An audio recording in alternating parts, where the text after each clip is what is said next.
NATO fighter jets scrambled over the Baltic Sea this week after 3 Russian MiG-31s violated Estonian airspace in a brazen 12-minute incursion. The aircraft flew dark, no flight plans, transponders off, no communication with air traffic control, before they were confronted by Italian F-35s stationed in Estonia as part of NATO's air policing mission. The jets eventually retreated, but the message from Moscow was unmistakable. Russia is willing to test the alliance's defenses, daring the West to respond. European leaders wasted no time condemning the violation. Kaja Kallas, the EU's foreign policy chief and former Estonian Prime Minister, called it an extremely dangerous provocation. European Commission President Ursula von der Leyen said Europe stands with Estonia and promised a firm response.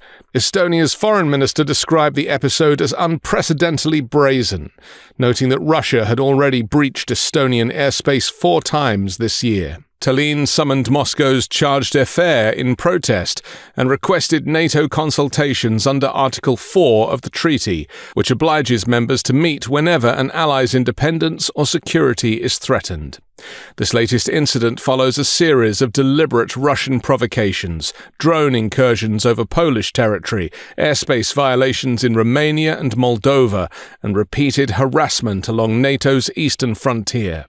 Ukrainian President Volodymyr Zelensky warned allies that these are not accidents but calculated moves by the Kremlin. Strong action must be taken, he said, urging a unified response before provocations escalate further. What is happening now is the direct result of weakness in Washington.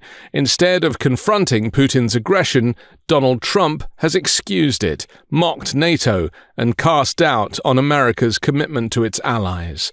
He treated Putin like a partner rather than an adversary, praising him while undermining the very institutions created to contain Moscow's imperial ambitions. Trump's naivety and refusal to hold Russia accountable after its interference in US elections, its invasion of Crimea, and its constant threats against Europe sent a clear signal. The world's most powerful democracy would not lead. I'm very honored to tell you that we've solved 7 wars, wars that were unsolvable, wars that couldn't be negotiated or done. The U.S. has done 7 of them. The one that I thought would be easiest would be because of my relationship with President Putin.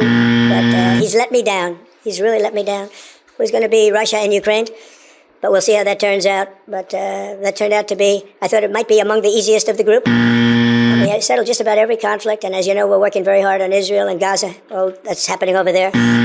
Complex, but it's going to get done. It'll all get done right. And likewise, Russia and Ukraine will get done. But you never know in war. War is a different thing. Things happen that are very opposite of what you thought. You thought you were going to have an easy time or a hard time, and it turns out to be the reverse. This vacuum of leadership has emboldened the Kremlin. When Trump undermined NATO by publicly questioning whether the US would defend its allies, Putin heard opportunity. When Trump repeated Kremlin talking points about Ukraine and dismissed Russia's threats as overblown, Putin calculated that the West would blink.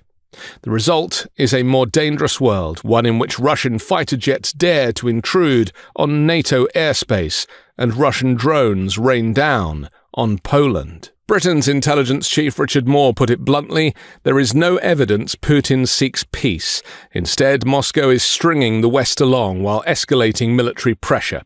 This reality should not surprise anyone. Authoritarian leaders do not retreat when flattered. They advance. Trump's indulgence of Putin did not moderate Russia's behavior, it encouraged it. The current crisis is not just about Estonia or Poland, it's about whether NATO, weakened by years of Trump's sabotage and Russia's relentless pressure, can deter aggression before it spirals into a broader conflict. European leaders are doing what they can with sanctions and air patrols, but the damage is clear. The credibility of the West has been eroded, and Putin is testing the limits of what he can get away with. The incursion over Estonia is not an isolated event. It's a symptom of a world destabilized by authoritarian aggression and by the failure of Donald Trump to confront it. NATO's jets may have forced the Russians to retreat this time, but unless the West shows real unity and resolve, Moscow will continue to push. Trump's appeasement gave Putin the green light. Now the world is living with the consequences of the shadow of war. I'm Anthony Davis. You can find me on the 5 Minute News YouTube channel and podcast, on Wednesdays co-hosting Uncovered, and on Sunday on The Weekend Show with MeidasTouch.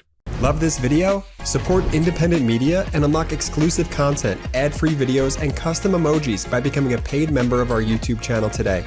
You can also gift memberships to others. Let's keep growing together.